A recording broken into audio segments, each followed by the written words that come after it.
चीन की एक चाल ने अमेरिका और इजराइल की टेंशन बढ़ा दी। चीन ने वो कर दिखाया है जिसे अमेरिका नहीं कर सका। चीन ने 7 साल बाद सऊदी अरब और ईरान के बीच ताल्लुकात को बहाल कर दिया। ईरान और सऊदी अरब की दुश्मनी की वजह से दोनों ममालिक में ही जंग का खतरा बढ़ चुका था।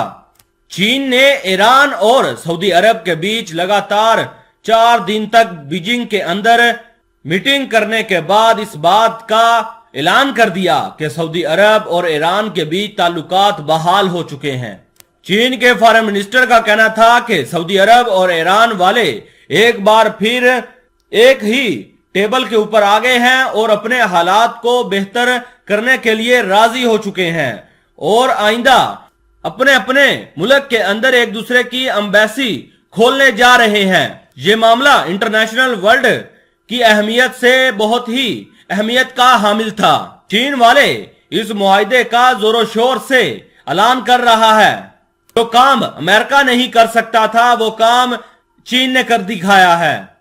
चीन वाले इस बात का ऐलान कर रहे हैं कि वो दुश्मन ममालिक को भी दोस्त बना सकता है। हालांकि इन दोनों ममालिक के दरमियान मुआहदा होने के बाद भी कोई भी तब्दीली आती हुई नजर दिखाई नहीं दे रही।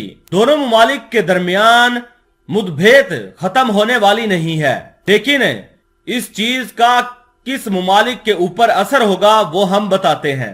चीन ने यह समझौता ऐसे वक्त में किया है जब अमेरिका मिडिल ईस्ट से बाहर हो रहा है, लेकिन सऊदी अरब को इस बात का भी ख्याल है कि हमें सिक्योरिटी का जो मामला है वो सिर्फ और सिर्फ अमेरिका ही हल कर सकता है।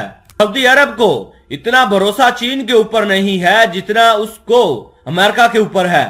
दूसरी तरफ ईरान और चीन की दोस्ती बढ़ी है। अगर मिडिल ईस्ट के अंदर तब्दीलियां आती हैं तब ही सऊदी अरब और ईरान के ताल्लुकात को नॉर्मलाइज समझा जाएगा, चाहे इराक से ईरान की दुश्मनी क्यों ना हो। लेकिन अगर ऐसा होता है कि सऊदी अरब और ईरान के बीच ताल्लुकात बेहतर होते हैं तो सबसे ज्यादा खतरा इजराइल को है। अगर मिडिल ईस्ट में बदलाव हुआ तो इजराइल सीधा निशाने पर होगा, क्योंकि इजराइल वाले ईरान के कट्टर दुश्मन हैं। अगर ऐसा होता है तो ईरान वाले लबनान में मौजूद हिजबुल्लाह को हथियार मुहैया करेंगे, गजा पर हथियार मुहैया करेंगे, जिसके बाद इजराइल के लिए खतरा बढ़ सकता है।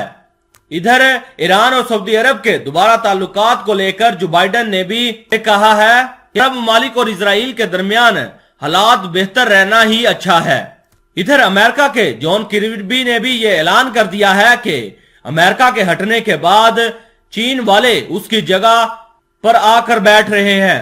जॉन किर्बी का मजीद कहना था, हाँ अमेरिका वहां से हटा नहीं, लेकिन वो मिडिल ईस्ट के हालात को नॉर्मलाइज करने के लिए वहां से हटा है।